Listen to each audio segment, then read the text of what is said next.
Hi, this is Begin the Slaughter, and I'm Murder Who. I was a fine dining line cook for 10 years, and now I'm trying to use my academic background in mathematics to pivot into game dev.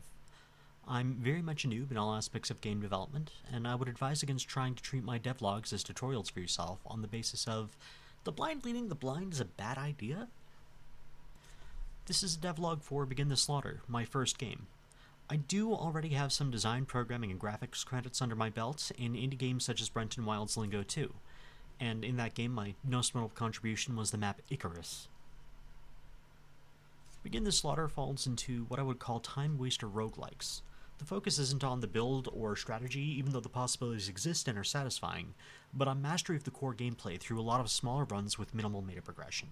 With short 30-minute runs, it's designed to have satisfying action, and a skilled player needs no upgrades to win, so it occupies the gaming niche of, I want to turn off my brain for 30 minutes and not think too deeply about strategy. So let me tell you a little bit about the game. It is a momentum-based game. Before you can hurt any of the enemies, you're required to have a certain amount of speed, marked by the second notch on the speedometer up top, so movement tech is very high on my list of priorities. Obviously, you can run, and you can also slither, which reduces your acceleration but reduces your friction even more. From slithering, you can launch a slither strike, which tries to home in on the selected enemy. If you turn too quickly, you lose your momentum, but you can grab the ground to turn around quickly and keep all of your momentum. If you grab the ground or grab a wall and jump off, you launch yourself, which can be a very good way to gain height or gain speed. And for convenience, if you jump at a wall at high speed, you will also automatically perform a wall jump, which grants you a little extra speed boost and height boost as a treat. When there are dead bodies around, you can grab them and use them as a shield, or, during freeze frame, you can teleport to above them to gain a positional advantage over enemies. Finally, you can climb the walls. That was actually the very first thing I knew I wanted in the game, and I coded it before anything else. Before I even knew what type of game it was simply titled Unknown Climbing Game. You start the game by drafting different buildings from a pool, and they each occupy a tetrad or Tetris piece shape, which can be flipped or rotated with movement keys. Placing a room according to its rules gives it more power, which spawns more enemies but also provides more upgrades. Breaking all the crystals in a room completes the room.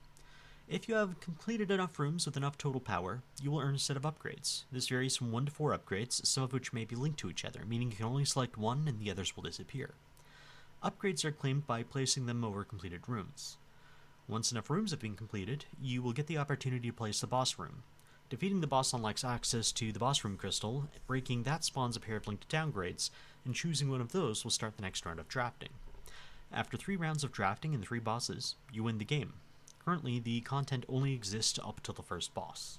If you have ever heard of or played Randotura, then the drafted rooms and upgrades will sound familiar to you. It's an indie gem that my friend Alexa brought to my attention, and I drew heavy inspiration from it, despite it being an arena shooter and my game being a momentum-based first-person rip and tear, I guess.